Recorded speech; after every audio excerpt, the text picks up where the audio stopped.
Hello, good evening, good afternoon. This is KOBUSENGE Jacqueline, and you're listening to the Harmony of Mind podcast. Now, Harmony of Mind is a mental health initiative that brings about mental health awareness through the creative arts. Now, when we talk about Harmony of Minds podcast, is when we bring to you stories from the creative industry. It could be an architecture, by the way. It could be a singer, songwriter. It could be a dancer. Please, we need your stories, and if you can reach out to us on at kobije24@gmail.com so that we can hear more of your story. Today we are having an amazing person today in studio, and I am so excited because I'm ready to learn. Like, I have been doing research, I've been, going into the books, and I don't know, some stalking somewhere, and I'm very happy to be here with you. Abasa, can you kindly introduce yourself? My name is Abasa. I am a lecturer and a music producer at some point. But just really enthusiastic about the music business in Uganda. That's what I'm passionate about. You forgot drama? It's a long time ago. So tell me about your music story of how you even went into the side of music. I wanted to be a cartoonist. I used to draw cartoons, and I used to draw for there was a weekly newspaper in school, high school. Wow. So I draw for that. So that's what I wanted to do, like New Vision. That was like the dream. That was the dream. To draw King or whatever. I don't know what would be there. So when I finished high school, I explained that to my parents, of course, and then they were like, you need to first do something else, like something more stable, blah, blah, blah. So they told me to do software, and doing software, I lasted 3 years. And I just couldn't, You're like, this is I couldn't do it anymore. I was only like, I'd already learned how to play band, maybe S2 around there. Yes. So I was just like jumping. I was missing exams, I was missing classes, missing discussion. I wasn't going because to school. of like the music. I was going to rehearsals. I was going to. I just didn't want to be around anywhere there wasn't any band stuff. Yes. So I kept playing in different bands, and then eventually it was like, man, you've dropped out. Yeah, so now you have to figure it out. Yes. So that's how I went. I came into music more full time. Crowd. Weren't like your parents so like, of course they were so annoyed. Yeah. I remember I talked to a guest also who was saying that my mom was like, when you go for your things, make sure you get A's. Yeah. And so like did you also have like that struggle of like having to make sure you have to read so that you can, catch up on both things? So my parents were lecturers, professors in physics and chemistry. My dad in chemistry, my mom in physics. Well, I can only imagine. So there was no, like, even to bring up that story of I'm thinking of dropping out. Like, what do you mean? What are the neighbors going to think? We're living in Makere, so it was even like, you had to be, you were in the thing. So of course their reaction was crazy, but they did support me. Now when, like, over the last, I don't know how many years, I hear so many stories of different artists and different creators and how their parents reacted to their dreams. And my parents used to come for the band night. They would not spend a lot of time there, but they would come and look and buy a Fanta and go back home. So at least they did support, I think, above average for sure. So initially their reaction was weird, but after some time, they saw that maybe there is something there. Yes. Yeah. Oh wow!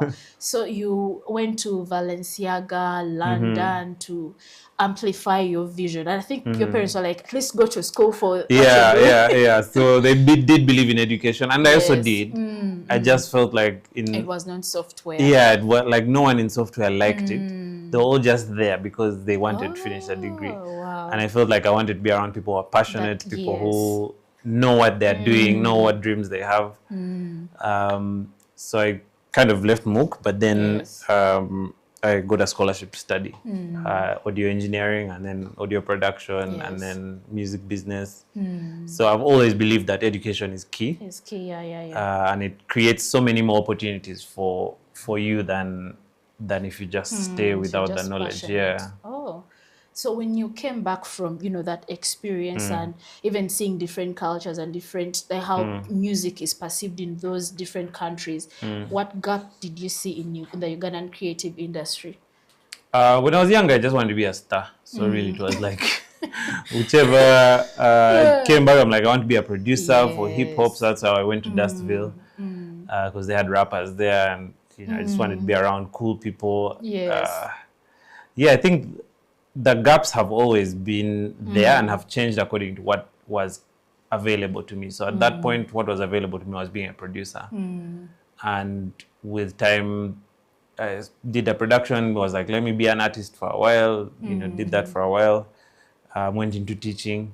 And then that, I think, has been my passion and something that I'm passionate about. My parents were lecturers, so I've carried on teaching. So I think that's been the gap, that we don't know a lot of the things that will help us actually make our parents allow us to be ballet dancers and makeup artists, and we don't know the actual terminologies. We don't know how the businesses work. We don't know even the skill. We have an idea of the skills. We can watch a YouTube or two, but it's important that we actually learn how the thing is done. I think that's the gap that I've identified for sure. Yeah. Actually, when you talk about the gap that you've identified, what are the misconceptions and misunderstandings that you feel artists have about the music industry? Well, one, that it's easy. That's one of the main ones. Okay. You kind of, it was very romantic when you see like Ed Sheeran just came out of nowhere, Baraka just came, it's very romantic, but there's a lot of very, very hard work that goes into actually being sustainable in the industry. So that's one of the misconceptions, is everybody, or all the artists kind of, especially those who don't know, kind of just think it's easy. Yeah, I'm going to put out a song and then that's it. Yeah. Then after I put out the song, no one listens. So then you're like, hey, I also have to I also have to do other things. Like, let me shoot a video, let me go online, let me do. You start to piece together the entire thing. And then even when you piece it together, you realize, okay, there are people who are really good at this. Then you're like, let me get signed or something. And that's also another misconception, is that people think once you get signed, that's it. It's done.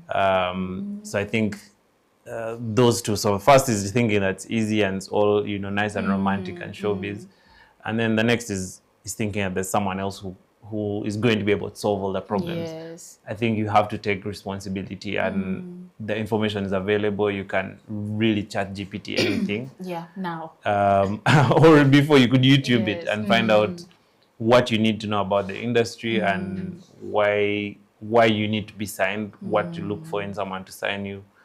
So I think those two for now is like, one, it's going to be easy or quick, and then two, that like, I guess the same thing, that someone is going to sign me and take away these problems. So I don't have to take responsibility. Actually, I remember when I just started music, I don't know, sometimes we can be ahead of ourselves. You're like, just because you've seen maybe Celine Dion, all these other artists, they inspire you, you think that's how your journey is going to be. And then when it happens to you, you're like, wait a minute, I have to, it's hard work. That's the truth. Actually have to wake up, you have to return calls, you have to return calls, you respond to emails. You have to keep on engaging with people. If you're an introvert, you have to get out of your introvertic, kind of like way. You have to get out of your shell. Yeah, you have to get out of your shell. And for me, I think music has taught me, all the creative ecosystem has taught me to, I don't know, think bigger than myself. I would love to say that. But it's the best. I think it's one of the best ways to teach yourself something really quickly, because you're going to get involved in all the facets of the industry. Like, you're going to know how to take a photo. Yes. Like, you're the artist, but you find out how to actually take a photo. You're going to learn all the parts in the value chain. So even if you don't become an artist, but whatever other thing you work on, you know all the parts, you know how it comes together. You know, when you see a music video or you hear a song on radio, it didn't just come like that. You know what it takes to put it there. So I mean, for those who this is your field, I would encourage them to do it. Make as many mistakes as possible, and absolutely. Absolutely. That's key. Yeah. By the way, because some people want to be so perfect. Yeah. But I think having this thing of like it's okay if I fail. I will get maybe 10 years or 2 years from now. Yeah. So anyway, so as A and R, Yeah. we shall talk about that more because I need also to know. Okay. What do you think that artists need to know, and how they need to improve on themselves? And yeah. I think we have to have, or artists have to have a lot more work out. There are very many artists that I meet who think that if I just put out 2 or 3 songs in the year, I'll become the thing. You have to have a lot more work out. You have to be really consistent. So consistent quality work. I think also understanding the field that you're in. So don't leave you don't have to know everything, but just find gaps. Yeah, find the gaps that you have in your knowledge that you're like, okay, this one I don't know very well, but I know enough to direct someone or to hire someone. And also just working hard. I think that's true. We find a lot of the artists want, like, I have to do all that, it's like, but then why isn't someone else, like Ed Sheeran doesn't look like he does that, or or Beyonce doesn't look like she does that, but to be able to put together what they do, it takes a lot. And so first I would say create a lot of consistent, good quality work. Learn the business, or learn at least all the aspects of what it is you're working on, and just get used to doing hard things, things that you're not comfortable with, things that you think might fail, because that's where you will grow. It's in that gap that you'll find the things that push you. Yeah. So which gap for the things that the artists have been doing, because I'm sure they've been learning, most of them. Which was there like a shift 5 years from before 5 years ago? Has there been a shift? Has there been lessons? And have the artists picked a leaf or something from even the international scene or something? Yeah, I do think so. I think the production has improved. The quality of songs that we are putting out is different. And also there are a lot more case studies of what's possible. Yes. So you find that artists are not only looking at, trying to think of an artist like Waiki Benda as the only young artist who I can, emulate. From 5 years ago, there was like Cohen, JC or something. A bunch of artists who are putting out music like that at that time. And so the more case studies or the more examples that you have, the better for artists to be able to see what's possible and see the mistakes that they shouldn't be repeating.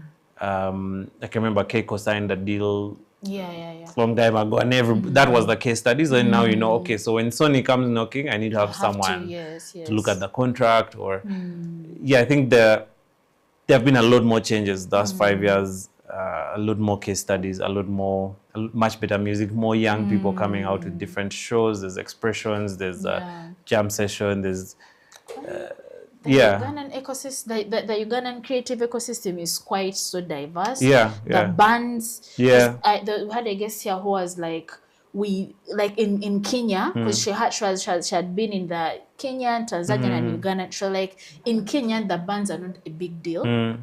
But here in Uganda, it's like a huge deal. The place fills up. The band is a huge deal. And then now the artists, the underground artists, when Umex happened, after I met like a DJ, I was like, I didn't know such mad talent. I was like, oh, you didn't know? There's just like that underground ecosystem. There's the electronic scene, there's the main scene, there's there's so many alternative, but it's really grown a lot. So many case studies allow us to be like, oh, it's possible. I don't have to only do mainstream commercial music. I can do, I don't know, rock or jazz or play in a band or go down the gospel route, and it will still be sustainable. I think that's one of the things that has changed. Oh wow. So I know maybe someone may want to know this. How does someone make their talent sustainable as a career, sustaining career? Yes. You have to have an audience. You need to also have a product. So those are two things. You need to create some type of product. Yes, it doesn't have to be perfect, but you get that product, whatever minimum. Which example of product can you give? This is an artist. An artist. A song. A song. Yeah. Okay. So it's a dance thing. Lesson. Dance lesson. Yeah. Okay. A minimum, like the thing that you can do at minimum cost, right? Okay. So even if you're a singer, it might not necessarily be a song. It might be a video of a cover of a song, something like that. Okay. So you need a minimum viable product, and then you put it out into the audience. And with social media and whatever, it's a lot easier to put products out. Yes. Very cheaply. So we've skipped that whole distribution thing of you need to be signed by a label or whatever. Just put it out online. And then get feedback. Your fans, yes. You get feedback, right? Feedback, okay. And then you'll find what's working, what's not. Now, the ones who succeed or who become sustainable, the ones who are able to do that process as quickly as possible. You need to put things out, fail, learn, adapt. Again. Yeah.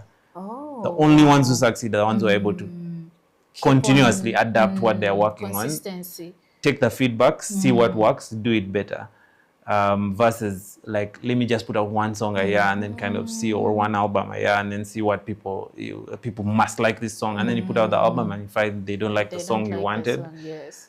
And that's also feedback, you know, like that's like I need to change or something. So put out a minimum viable product, get as much feedback, and then that feedback you'll use to start to tailor the product, make it better, whether it's a dance class or it's a makeup business or whatever. Yes. And then you'll start to understand what pricing works best for your audience. What do they want from you? What value are you giving them? You start to give them value. They start to pay for that value. And then, of course, you can use all sorts of different tactics to make sure that you're sustainable, whether it's like finance or sales, marketing, all these other aspects. But at its core, you have to have a product, you have to have an audience, and then a way of testing that. Sometimes when you're just, telling me, how artists can, sustain their talent, sometimes there is this issue of they fear rejection. There's that fear of rejection. Sometimes it's ego. How can they hate my song? So they fear to do it again. So how can an artist who's struggling with those two issues, how can they deal with that? I think first, it's not about you. Like, it's not you're in the service industry. You're here to kind of to serve them. You have a talent, you may be able to write a few songs. That's your thing. So stop making it about you. Stop making it like, oh my goodness, this thing has to be perfect for me. It has to be, how do I gain from it? Like, it's about what people need from you. And when you remove it from yourself, then it lowers the barrier, like the barriers of ego or of whether it's pride or like fear of failure. Because you're now like, you know what? The fact that I am in this space means it must be kind of good enough. Yes. That people have even said I'm a singer. So like, it must be good enough. Let me put out more. And the more you put out, the more you'll get that feedback of like, I really love it. This thing spoke to me. I like what you're doing. I'm sure even, we're talking before we go to about this format and how people give you that feedback. And it's like, okay, this actually works. So that's the feedback you need. It takes it away from you, and you might be tired. You might not feel like doing it that day. You might not feel like you're switched on, or you might not feel like you'll do the best, best product that day. But people need you, and you serve. Give them the best that you have that time. It may not be the perfect, but and then you improve. You're like, next time, there are so many edits I could make on this video, but today it's that one. Hey, that's the one for today. That one. Exactly. Next time I'll edit better. So when artists are looking for maybe mentorship or they're looking for ways that they can be helped, which spaces can they run to? For mentorship, I'll just say reach out. Yeah. To just like anybody that you admire. It might not necessarily be music. Any other field that you feel like you can learn something from, because I think mentorship is one of the ways that creators, or even in general, any human can grow with that accountability and with someone who's, you know, following up on you, that kind of thing. Yes. So for sure, I'm just reaching out to who you see inspires you and who you see doing the work that you like. Like in their DMs. Yeah. On LinkedIn, wherever. Yeah. Wow. Just follow up, be like, hey man, I really like what you're doing. And most people out there kind of want to help. Yes. Especially if they're good enough. They're passionate. Yeah. If they're good at what they do and you reach out, they'll just be like, yeah, okay, cool, I like your thing. Tell me more. So at that point is where you need to refine your pitch. You can't just say hi dear or whatever. Like you have to actually say something. Yeah, you have to say give something. Them a problem that they can solve. Exactly. Wow. So I would say in terms of mentorship, in terms of like other programs that creators can work on or get into, a lot of the cultural institutions are doing more projects and programs that are tailored for the culture and creative industry. Okay. So meaning there are those spaces. Okay. Yeah. So like the French Embassy is doing a lot of stuff. British Council is doing a lot of stuff. The GZK is also doing a lot of stuff. So they're always looking for ways to support creators in general. So I would say start with those cultural institutions. Of course, the Ugandan cultural institutions as well, the National Theatre. UNCC. As well is also looking to support in several different ways. So I think, yeah, cultural institutions and then reach out to mentors. That's what I would suggest, yeah. So let's go to this next one. So obviously now the social media has crowded creativity, whereby one challenge, one song, people are doing so much with it. So that being crowded, how can a creative, how can an artist be different? How can they single themselves out and so that they can be different to be visible? Yes. I think one of the challenges that AI is bringing within creativity is now people want something authentic, or they want, like you can tell when a video has been AI'd. Yeah. Or when a script has been AI'd, or when you're like, this caption, you know, like if like you feel weird. You don't I don't know how, like we are learning how we treat it. But we are a lot more drawn to authenticity. We're a lot more drawn to vulnerability. We're a lot more drawn to real stories of real people going through stuff. So I would lean into that. I would lean into what makes you unique. I would lean into what makes you imperfect. And what's your story? Like, why are we similar? In what ways are we similar? Yes. So I think those are the things that can set creators apart, is that authenticity, vulnerability, and really, really key storytelling. Yeah. We hear by the word authenticity has been like going on. Be authentic, be yourself. You know, you want to be a good content creator. You know, film when you're doing your makeup, when you're falling down, and things of that kind. And I think it's something that we need to look into as creatives. Yes. So like, let's talk about like maybe Josh Baraka. So someone wants to be like Josh Baraka. How can they be like Josh Baraka? Why would you want to be like Josh Baraka? He's like going the international route. Okay. Him going into international platforms, doing international collaborations. How can they be like that? Okay, not like Josh Baraka. Yeah. But you know what I'm talking about. I get you. Yes. So I actually have a class on this. Oh. Okay. I've done it's like a 4-part framework. It's like a framework called I don't remember what I call it, blockbuster something. Yes. I'll remember it. We shall update me and we shall put it in the captions. I forget what it's called. Anyway, blockbuster something. And so it starts with content. Yes. I have studied his trajectory and a bunch of other case studies that are part of that workshop or that class. And I would ask, let me ask you, since you brought him up, how many songs do you think he released before Nana? You know now, on Nana, baby. Yes. How many songs? There were quite many. How many? I don't know. Probably 100. 100 songs? I don't know. He released 21 before 21, Nana. okay. Yeah, this was in an 18-month period. Oh, he released 21 songs, like back to back. Yeah. Oh. Some were in an EP, some were in a single, some were collaboration, some were with Kenyan artists, some were Ghanaian artists, young artists. So it's not like he was reaching out to other big people. Okay. And then Nana happened, right? So then between Nana and this year, it was like another 40 songs. Wow. It's every time I bring it up, everyone's so like, no, you probably released like 10. And it's like, no, you actually have to have a huge volume of work that you're putting out. And then you also have to be strategic about the collaborations. Yes. So all the collaborations that you're working, so put out as much music as you can, as consistently as possible, and then collaborate. There's another artist who, I haven't done a case study on yet, but I did study what he was working on. He's putting out maybe 3 or 4 EPs a year, which is really good, right? Wow. So he has that consistency. But he's not collaborating with anyone. It's just him. It's him and his boys, him rapping, And then he's putting out music. It's like, okay, cool, it's good. You have that consistency. You might have an audience, but you're not going to grow beyond that. So you want to have that same model that that Joshua's did. Collaborate, put out as much music as possible. But also collaborate. Look for people in Kigali, look for people in Nairobi, look for people in Dar. Let's talk about what's so significant or what's so important about the collaboration. Well, they open you up to their audiences as well. Oh, okay.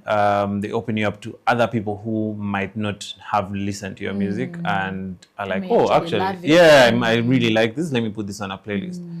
It's also a quick way of getting songs out. You know, people like to curate, like me, I'm going to have my water phase, and I'm going to have my air phase, and I have my fire phase. Whatever, you're curating your artistry of whatever albums you want to put out.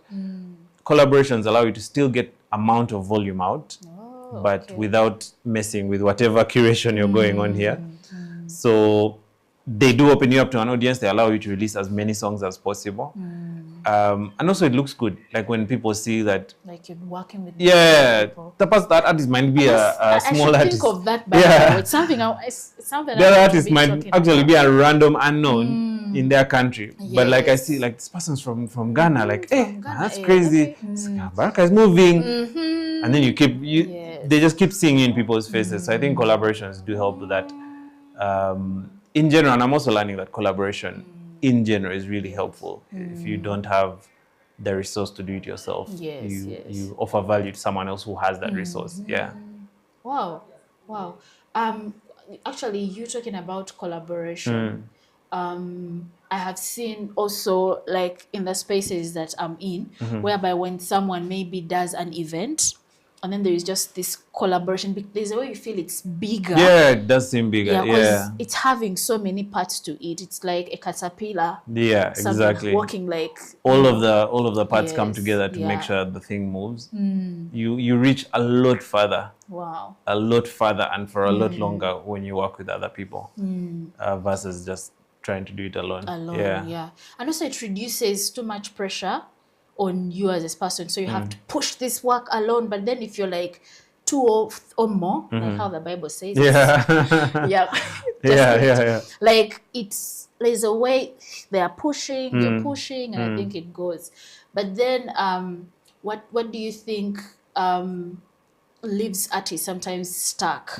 Actually, I'm now on that phase. Like I'm stuck, even in creativity. Like I'm enjoying that time because I'm getting to do other work. And also like I feel as if that phase of like the way I used to write or the story behind what I used to write, like it's fading away. And so I'm like I feel like I can't write about that. Like I moved on. It's cringy now. And I'm like looking for more experiences. But how can someone deal with that? Like they need to release music, but again they're like living a specific phase. And I know you may put there it's not about you, but no, but you have to grow. I think you can't stay the same.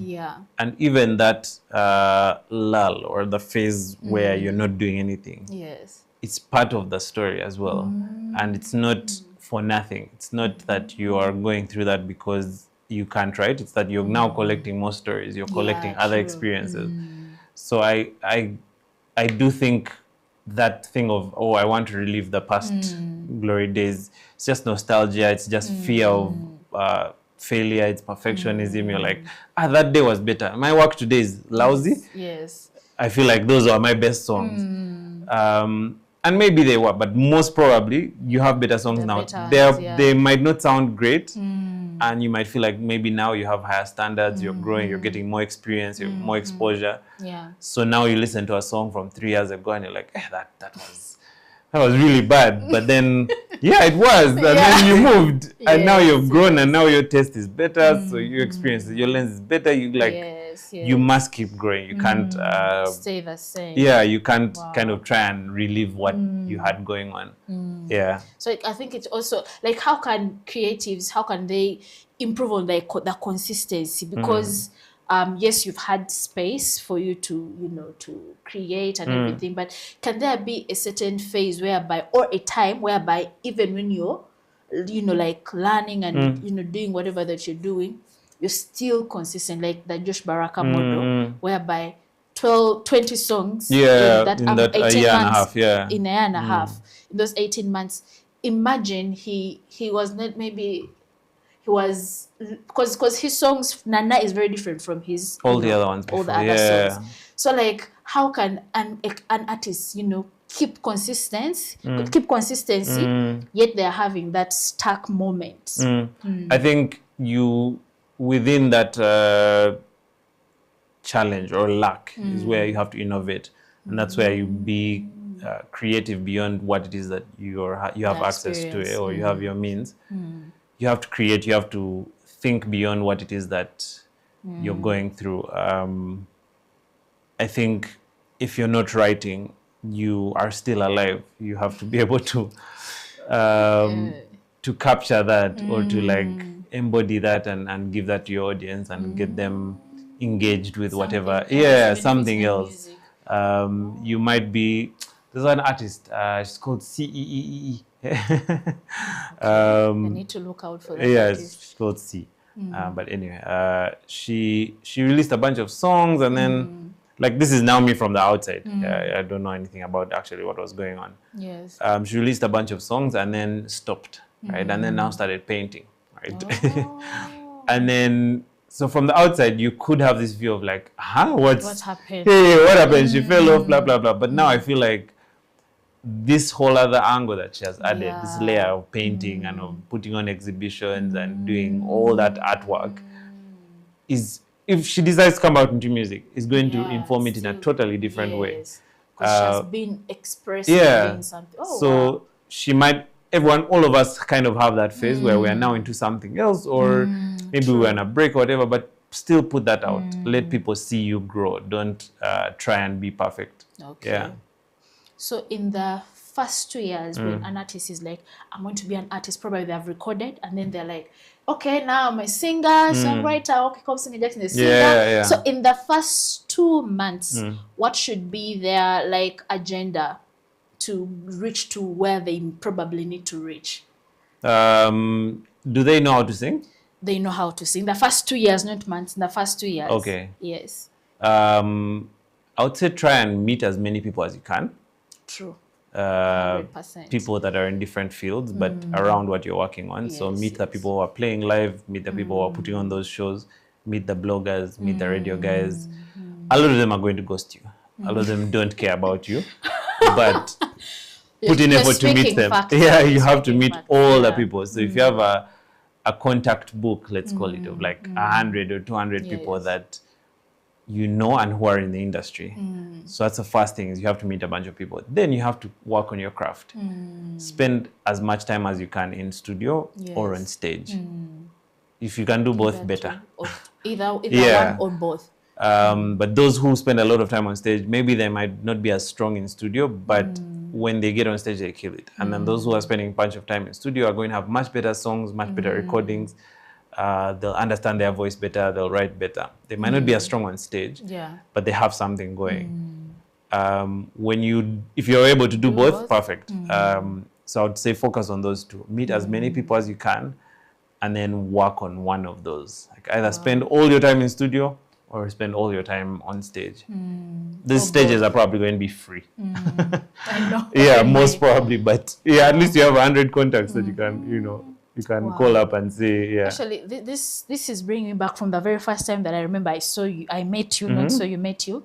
And it was my first time going to studio. Yeah. One thing that you say, it's about network. Yeah. Your network matters. Yeah. It's not only in music or, creativity, but also like lawyers, to also know your fellow lawyers, advocates, and all these other things. And I believe that I've put that into practice. Yeah, and here we are. Yeah, we are. The podcast. Yeah. Like I was looking, because this year I have been like not been like so much into the spaces, because I've been doing so many things, and I'm like. And a friend of mine was like, how do you get this? But like, how? Yeah. I'm like, because I saw a seed. Like, there was a seed that I sowed in like those 3 years, whereby you're meeting for intention and not just for vibes.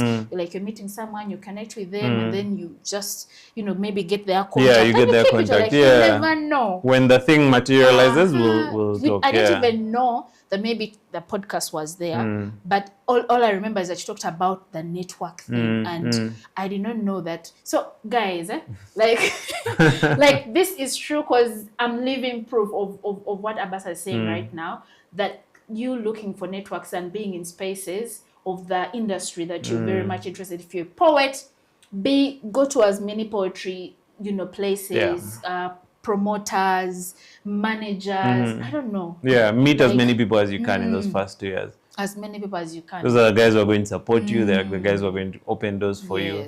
Who are going to say your name They're in going to be like, yeah, I know that, but actually I'm the one who discovered them or whatever. Yes. So they say that, hey, you can reach out to this and this, they do this or something, like the makeup thing. Yeah.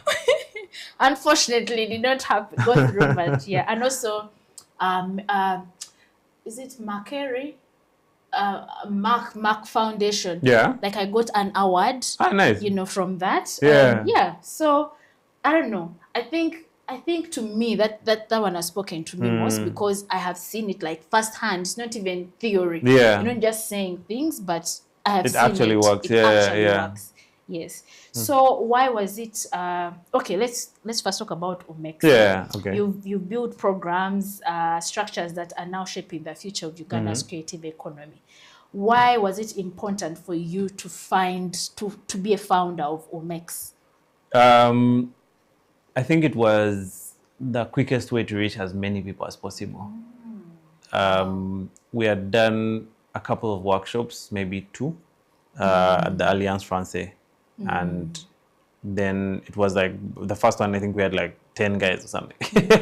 We're very poor at communicating. We put out the post, I think, that morning. So everybody who knew about it. Yeah, I mean, but you can imagine. It was that was whoever saw it and then came. Let's go, yeah. So we had 10 for the first one. Then the next one we put out like a week before and did some whatever. There we had like the room was full and the library. We had over 50 people. Yes. And then it was like, okay, so there is a need for this knowledge. Yeah. But then I can't just be doing 50 people rooms. And I am also not the most knowledgeable. So how can we get as many knowledgeable industry executives in the room? Yes. How can we reach as many people? And for sure that some of the programs are still very targeted and will target 50 people or 10, or the incubator we do. Yeah. We have only done 6 artists. The master classes we've done maybe about 200 or so, but in groups of about like 50, 70. Wow. But then the conference, we're able to reach as many people. It's a mass thing. Yeah. At the same time. And all people are in the same room. There's so much good energy there. So many networks that are created there. That's true. Some people go there for the learning. Some people go there just to watch artists perform. So yeah, I think it was a way of reaching as many people as possible. Yeah. Wow. What inspired the FEM creative program? Is that the pronunciation? FEM. Yeah. Okay. I'll say 2 things. The first is when we put out these calls. So most of our programs are free. The conference is free, the masterclasses are free, blah, blah, blah. Yes. When we put out a call, usually we get about 20 to 30% women who apply. Now, this across every other industry is, especially in such a traditional country, women have been traditionally like expected to be perfect. And so even when they're thinking of like, should I apply for this thing or should I attend this thing? It's like, am I ready? Like, they need to be like 100% ready, yeah. right? Like have fit all the criteria. Whereas men just apply random. Whenever like they see a thing, they'll jump in. It happens because they are not held to such standards. And so then you find that not many women apply for these programs or get involved when we have a free thing. That's sad. It is, yeah. So so out of every 10, we'll get about 2, maybe sometimes 3. So the idea was to design a subsection, still on the same pillars of skilling, networking, and showcasing. Yes. But just for women, where we give them the opportunities to learn, to network with the other industry players, and then also to showcase their talent. Being a certain way. You don't have, because you're already qualified, you're already a woman, you know, you have to be there, that kind of thing. Yeah. So that's how it started. The second thing I wanted to say was there's a program I saw called Gender at Work. I saw it at Music in Africa. They would get, I went for the show, and like every person on stage like working was a woman. Like the sound person, the camera person, the stage hands. That is not something that we see in the creative ecosystem. Exactly. Because, you know, maybe we could think of a woman singing, but now sound. But not actually doing the technical stuff. So then I was like, okay, so then I started to read more about the program, and what it is they put out a call and they say, any women who want to participate, will train you. So they train them so that by the time you get to the conference and the show, they're the guys actually running the program behind the scenes. Wow. So I was like, okay, that's really cool. Why aren't we doing something like that? So with Femme Creative, we haven't really explored much apart from networking. So we've done a couple of like networking branches, that kind of thing. But I'm really hopeful for this year, 2026. I think we're going to do a lot more work with the Women in Music program for sure. Yeah. Wow, you should. Yeah. Because you talking about it, I'm like, oh God, like. Oh. Like, why not? Yeah. Why not? Like, it should happen. Yeah, there are a lot of women creators, there are a lot of women managers. That want to be a part, but then there's just that, I don't want to call it stereotype or stigma, but it's an eternal, 100%. personal It's systemic. thing. Yeah, it's like you don't even know why you're making a decision, but it's just like, me, I don't apply for those things. And then it's like, but then why not? Wow. So what gap is the Launchpad Accelerator addressing for rising creative? So that accelerator, which is like the incubator we talked about, we get a small number of artists and train them over a long period of time. So these are master classes I was telling you about. We can deal with maybe 60 people. It's like a 2-3 hour thing, right? 50 people. Each of them kind of have individual needs. So I'm an artist, I'm sitting at the back, I'm shy, I don't want to put up my hand, blah, blah, blah. Maybe I have a release that's coming out or haven't released, everybody around me has released. Like, they all have different issues. And to be able to help them strategically, but over a long period of time. Because with these cultural products, you can't just measure it linear. You're like, oh, everyone attended the class, that's it. You have to be able to say, okay, everyone attended the class, how many applied the knowledge? And then, okay, you applied the knowledge, you released a song. How many of your audience grew? How many of you got into collaborations? Which distributor did you use? What return did you get from that? So the accelerator helps to track that over time. So it's about 12 weeks. We deal with artists individually. It's one-on-one. So we're able to tailor like all the knowledge and all the classes to who is in the room. Last time we had 6 guys. Actually, there were 7. But it's usually focused for like a handful of people. So we can't afford to have many. Oh, because it's too detailed. If we had the resource, we'd be able to do it more than 10 or whatever. But right now, it's like 10 is a good number, under 10 better, because then you're able to serve them. If there's extra funds, you can shoot a video. So the last guys we shot videos, because we can't be talking about how do you release, you don't even have the assets, right? Yeah. So we help you shoot the assets, take you through the classes. Okay, these are the distributors to use. Who do you want to use? If you want publishing, these are the guys to talk to. We send out lists of festivals and awards you can apply for. Like we tailor it one-to-one. So that's one of the ways that it's very impactful versus like a general, like 50 people in the room, like, oh, this is how you release a song. It's more like practical, hands-on, as opposed to just theoretical. So if like I look at your bio and I'm like, hey, I think you can change your bio, let's go into ChatGPT and work on that. Or I think TikTok, you could do a lot better. What are you, which content do you have? How can we repurpose it? I think you should target your audience. I think you should build a community. Like you can actually tailor the strategies and the course material as well with a smaller number. Wow. Max is doing quite a wonderful job. Yeah. And thank you. It's doing quite a I wonderful appreciate job. the sometimes we don't even know. Yeah. We don't know because we are seeing highlight the real and the highlights, and you're like, oh yes, Kumbe, like there's that detailed kind of work that you're doing. Wow. I think we're in we are still in the underground phase. I do think maybe people might feel like, oh yeah, maybe a few more people know now, but like we need as many case studies as possible. People, like the way you said, like, oh, I did networking and it has changed me in 3 years. Yes. So as many case studies of people who are using the material that we are teaching and are coming out saying like, oh, I have more streams, or oh, I am more sustainable now. Now I have more opportunities available. Yes. I price better. I have a bigger audience. Those are things that now we are trying to measure. Then at that point it will be like, oh yeah, then now we are doing all these things. But right now you do a lot of underground work to make sure that people actually are pushing through. Yeah. Like, but on a scale of 1 to 10, like how is the acceleration program? How is it effective? I would say 6. 6. Yeah, I could still do better. Yeah. A lot of the challenges in selection. You have to select artists who are really into it. Yeah, who are ready.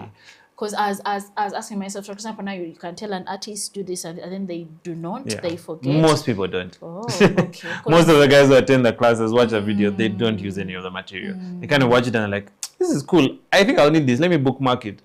But then don't do anything. Don't do it. And you see, I was talking to a friend of mine called Tyson. I was like, the issue is that as artists, we do not take art as a job. Yeah, like you don't wake up early in the morning at 8 and say, TikTok cover, sing, then do this. We don't schedule. We are still living with our art as a hobby, as opposed to a business. How a CEO wakes up in the morning and they feel like they are responsible for this. They sit down, they prepare their space, even if you're at home. They just clean the room. Like it's I'm ready to work today. A lot of the artists don't use the material. So I think selection has been a big challenge. Is you need to select artists who are going to use the material, but then who are also ready for it. Not just artists who are shiny and like they're popping now, but you want someone who's going to be able to like get the material and then put it in practice. And then there you'll see good case studies. Yeah. Where do you see Uganda's music industry heading in the next decade? I think it's going to be very integrated in the rest of East Africa as well. Wow. So I think Uganda is a bit small as a market to sustain the industry. We need a lot more people. True. On the audience side and also on the creator side to increase competition, to raise prices, that kind of thing. So I think within 10 years, there's going to be a lot more collaboration across the 4 countries, or actually including the Horn of Africa. So Ethiopia, the Habesha community, South Sudan, Congo. There's going to be a lot more collaboration there. Wow. I think there's going to be way more artists and creators. I think the culture and creative industries are the future for our country, and I guess most African countries. Yes. Where people are going to try and find employment opportunities and then fail, but then realize that, okay, I need to figure out how to do this because there's no other option. So I think it's going to be a much bigger player than it is now. It's going to contribute a lot more to the policies, to the GDP. Yeah, I'm really looking forward to that time. Well, I feel like I'll be alive, inshallah. Yeah. Hopefully I'll be alive. Where will you go? I don't know. You never know. So I remember I saw a TikTok where someone was saying that right now in Africa, our biggest market is going to be our culture, because now European countries are looking into the way, obviously, I think because of Nigeria, West Africa, they have sold sort of like this African dream of like the clothing. They're so out there with it. Their traditional way, the asobis.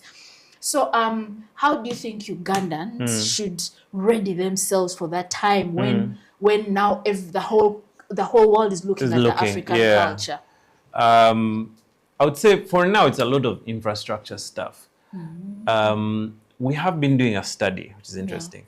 And we found out that aside from infrastructure stuff, we also need the creative part as well. The infrastructure, what do you mean by infrastructure? Like, by the time, let's say, the world or the greater north or whatever comes to look at Africa, you want to understand the business. If, let's say, a bank says, I want to invest in your podcast, you want to be able to know what does investment mean? What does a contract look like? What policies do I need in place to make sure I protect myself, to make sure I grow from this investment? So yeah, that's what I mean by the infrastructure stuff, like understanding the business side. Of roads, but yeah. That's also, but not in the creative industries, but that's also essential.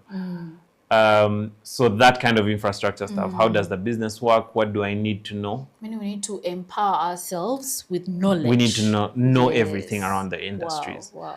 Then with this study, we are finding out that, okay, knowing the business is one thing, but also having good products is another thing. And one of the reasons why in the study we are finding people are listening to more Nigerian or West African music than Ugandan, it's because it sounds better. It's not because of whether they are more handsome or more beautiful. It's like the songs are actually good. Yeah. And we don't make many good songs. We are starting to make some good songs, like good, not just subjectively. Good, like in terms of mixing, good in terms of the songwriting, the melody, the structure, the video, everything. So I think improving the products it's themselves, but also understanding the business better will put us in a much better position for when the North actually comes and it's like, okay, so what is Africa about? You guys, you know, what have you been complaining about? And we'll have really good, authentic stories, which are very good. Yeah. And then we'll also have an understanding of how the business works. And the business works different in Africa than in the West. So we also need to understand, like, what are they doing? What are they failing at? And then how do we apply it to our maybe micropayments or mobile money or, you know, that kind of thing. So I'd say those two things, focus on those. Infrastructure. And the actual creative product. Yeah, it has to be really good. Yeah. So I have been, I've had conversations about someone talking about, we have an off street because right now. Fair. Let's just carry on. Yeah. So like someone was talking about how the Greater North, they use PR to sort of like give us a certain narrative until you reach there. Like I don't know if it's different. You've been there, but we know maybe like America to be like, I don't know, this wow factor and everything. How do you think? Should we like, do we need a PR system whereby we sell ourselves as something that is unique, whereby when they see a Ugandan there, this is what they expect? Yeah, we need like a Wakanda type story. And I think that's why the culture and creative industries are really important now, is because they carry so much weight. Stories are everything to our existence. And the more stories that you tell about Africans that are like Wakanda, like this is cool, like Uganda is epic, there are gorillas, there's like so many, there's gingers, niggas, all sorts of things you can do, it's really cool. Then people start to think, oh yeah, it's actually cool. Whereas the narrative that was happening before is this poverty, you know, house flag type, you know, in the child's face. Shirts, there's this movie called NGO, it's really funny. It's called NGO, Nothing Going On, and it's like exactly that. Showing like all the worst like they're trying to take pictures like that, and then this other, the Ugandan is like, yo, but we have actual things. Like before she came for the photo shoot, like ready, right, dressed, slaying, and then the photographer is like, no, you have to like look poor. Like, you have to look the narrative that Sorry, this has just pressed my mind right now, but yeah, I think the storytelling, it's a really funny movie. I need to look out for it, but I understand what that movie talks about. The story is really important, and I think we need to be the ones in charge of that story and the ones who actually telling that narrative. That's important. Whereby we are in charge. Like, we're not looking out for some history books that are written from, from the from the North, let me so call it that.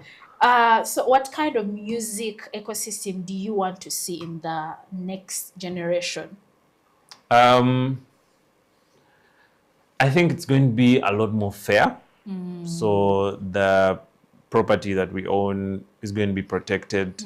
I know there's a lot of stuff to do with AI and like what that will look like, but I think we have caught it early, or at least I hope Africa catches it early, and we put in place. We put in place like those guidelines to make sure that there is governance around how artificial intelligence music or creative products come out, and how they are trained. How do we protect the human work? How can they differentiate between the AI and the authentic? So to protect the human work, to be able to earn off our work as well. I think it's going to be a lot more sustainable. Like that dream or vision that I saw when I was there playing drums in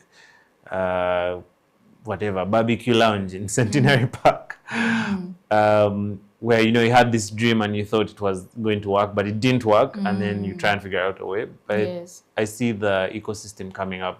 It's going to be more sustainable. It's going to be a lot more equitable. There's going to be a lot more diversity and inclusion. I think I see a lot.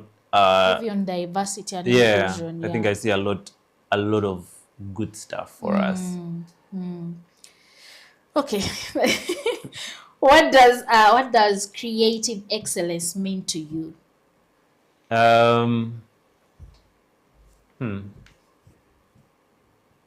Discipline. I think you have to be disciplined. You have to be willing to do hard things when you don't feel like it, and over again. Discipline is not like a thing you do once. It's kind of part of your lifestyle. So I think that's one of the things that's going to set your work apart from anybody else's work. Is you're disciplined, you're reliable, you know when to show up, you always deliver, that kind of thing. So I think discipline helps a lot. Because when you talk about even discipline, because even you're talking about like even other sectors, the way someone goes and works for their boss and then they have to reach there in the morning, they have to be consistent. I think when we reach to ourselves as creatives, I don't know, I think because of why it's passion, because for me, I remember I used to have this thing of like in school choir, the moment the trainer was tough, that's when you last see me. I'm like, no, music is my love language. I can never join music unless otherwise it makes me feel good. But after some time that had to go away from me, and I'm like, whether it rains or sunshine or what, you have to show up. I have to show up. This is now, it is personal now or something. So, like when you talk about this, I can remember that. My philosophy. No, it does help. It sets you apart from other creators. It's really, skill is what makes anything good. You have to keep on building and building. You have to be disciplined. What legacy do you hope to leave through your work, your programs, and your influence? That one is easy. I was not given the opportunities I couldn't see any opportunities when I was a young creative rebelling against my academic parents. I couldn't see them in front of me, but I guess I had this belief that they were there and I would reach there at some point. So yeah, I would like to leave a lot more opportunities than were there when I was younger. And even from where I am now, I'm sure there are other things that can be created that people, when they reach my age, would be like, oh yeah, actually this was a pathway that was open for us. Yeah, I would really like to open a lot more doors. Wow. Yeah. We are going to the next segment. Okay, great. Thank you so much for listening in, for watching. So the next segment that we are going for is called Fun Rapid Fire. Okay, let's do this. So rapid fire. So for this one, okay, we are going to have like questions and then like answer immediately. So when I lecture, I even don't know what to do to time. But to make sure I don't overlap. Let me maybe do a piano. Okay. Ting ting ting ting. So never ting ting ting meaning time. Okay, yeah. Okay. One word to describe the Ugandan music industry. Ting ting ting ting ting ting ting ting ting. Fire. Fire. Oh wow, that's a good description. Like we're on fire, we are spreading. Yeah, okay. Spreading passion. Yeah, that's good. Biggest mistake artists keep making. Underestimating themselves. Yeah, that's true. By the way, that's so true. Okay, one thing artists should stop immediately. Releasing, I was going to say releasing songs without a plan. Okay. Because, just overthinking things. That might be another good one. Yeah. Releasing. Okay, if you're talking about releasing songs without a plan. Yeah. Meaning they're supposed to first plan of how it's going to be released. Okay, I know we're on rapid fire. Yeah, but let's explain it. Yeah. Let's first explain it. Yeah, if you're putting out a song, make sure you have a target and a goal that you're trying to achieve. Give yourself at least 6 weeks between when you put the song into your distributor and when it comes out. So have your artwork ready, have your messaging ready, create some content ideas that you can just put out so people think, hey, this guy's so consistent, but you are just already prepped them before. Yeah. So you're not putting out a song and then now you're chasing your own tail and being like, oh my goodness, I need to do the mastering. Then I need to do the artwork. Then, oh, there's a release party. Then, so plan beforehand. Yeah. Yeah, you have it, guys. Plan before. Yeah. Okay. So one business skill creatives must master. Communication. Yeah. You can never be too bad. That's key. You can't write too good. Yeah. A trend creatives are sleeping on.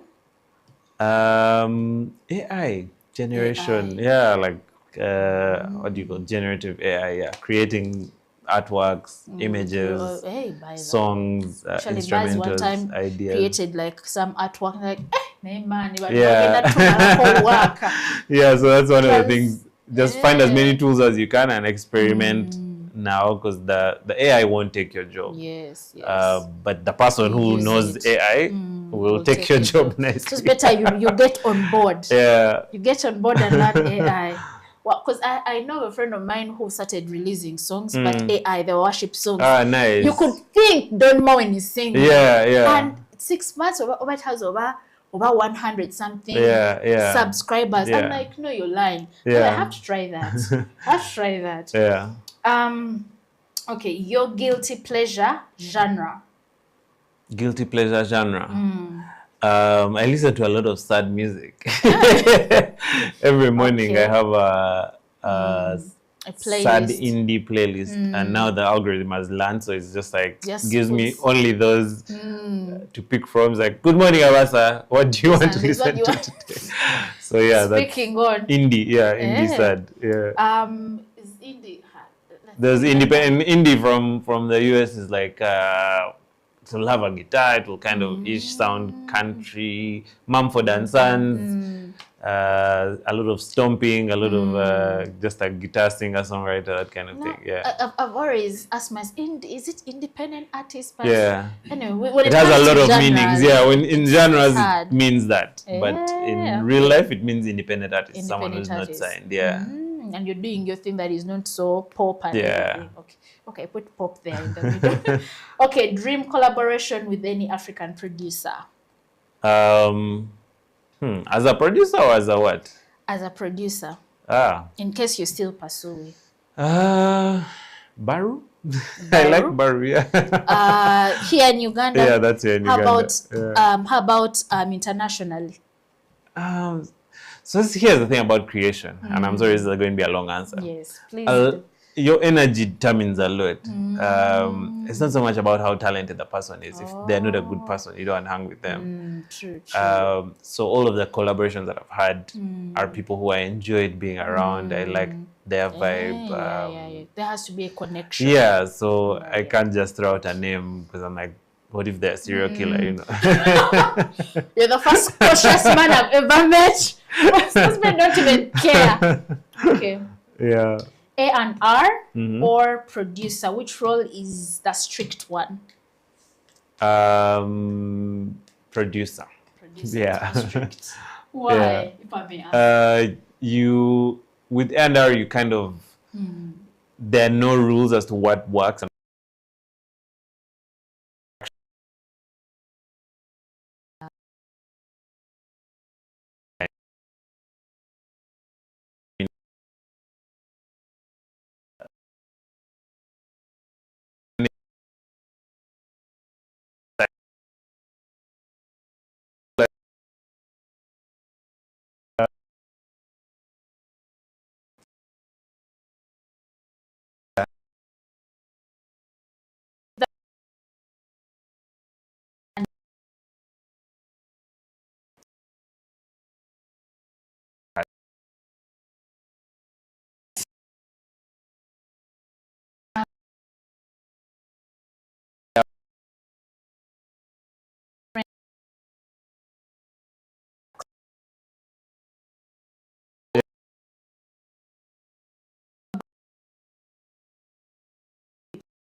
Yeah, so I think that is one. Interesting. I grew up in the church.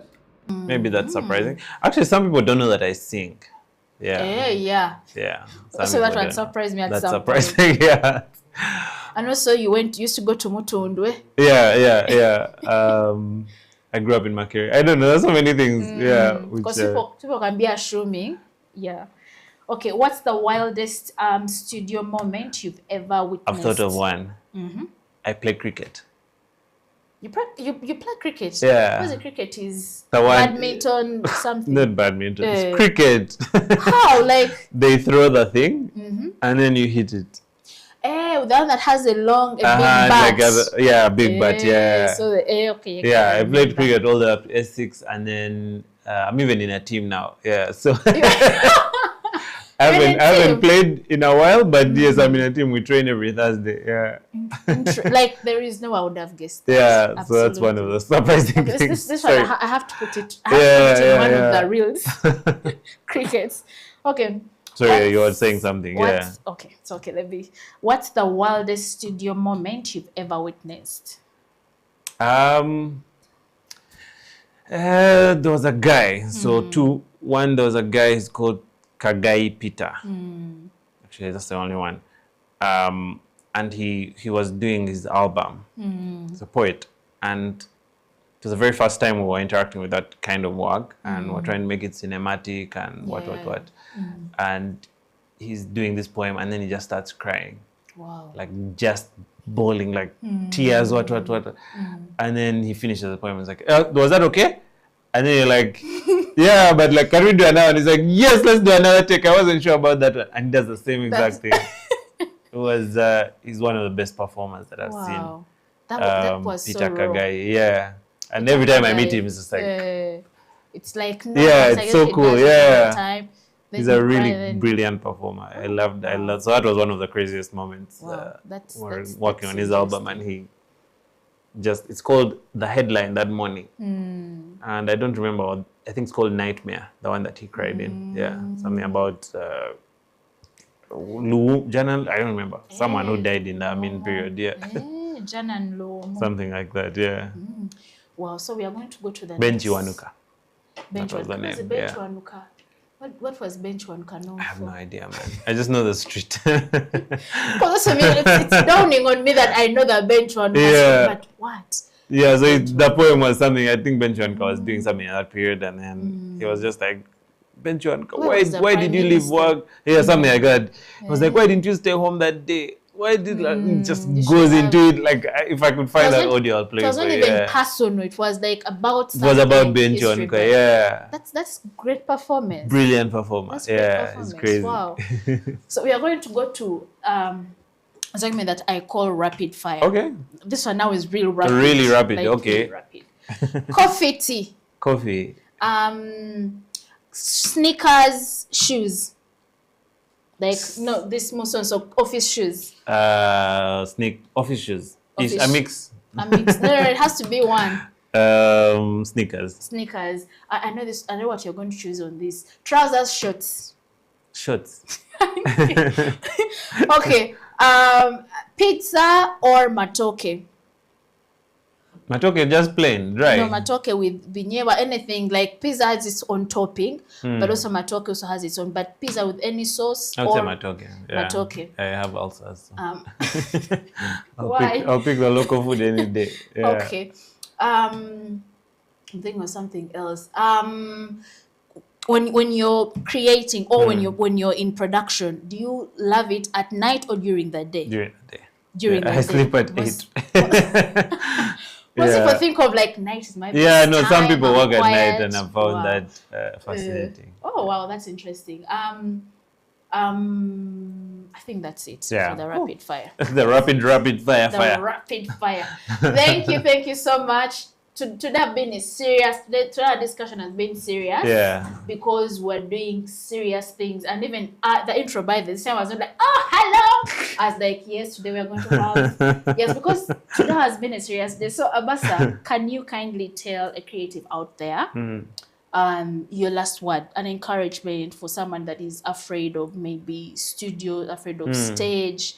They're afraid of getting out of their comfort zone. They are overwhelmed by, the ecosystem of how they should go. They have to do this communication. So can you kindly say something? I'm curious if people actually pay attention to these segments. Because it happens a lot. And they're like, oh, do you have a final word for people? And then it's like, why would they listen to that final word and not listen to every other thing that we have just said? Yes. By the way, doesn't make any sense. And then you have to come up with something and you're like, okay, maybe like stay in school, whatever, do something. And yet you said it already. You know, But anyway, like carry on. Yeah. I see what you're doing. So I think there is a lot of potential out there. There's a lot of opportunity. Yes. There are a lot of things that we can work on as not just as a nation, but as a continent. We have to work hard. We have to read, we have to do hard things and be disciplined.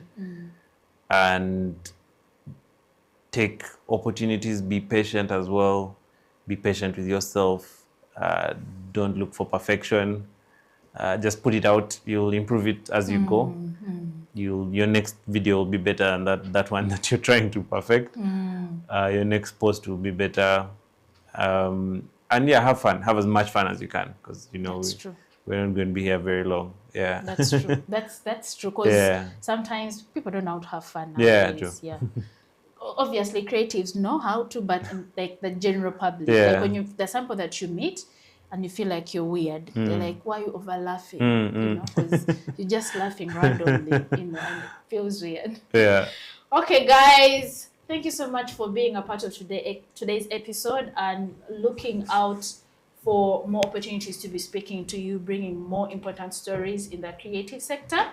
Talking about mental health, talking about creativity, and just bringing you information that is in the ecosystem, the creative ecosystem. Hoping you stay encouraged, hoping you get out of your comfort zone, hoping you like what you do, hoping you take that work, that video that you feel is missing something, and then you just upload it there on YouTube, on TikTok. Like nowadays, there's even no even system, right? So please have a good night. Thank you.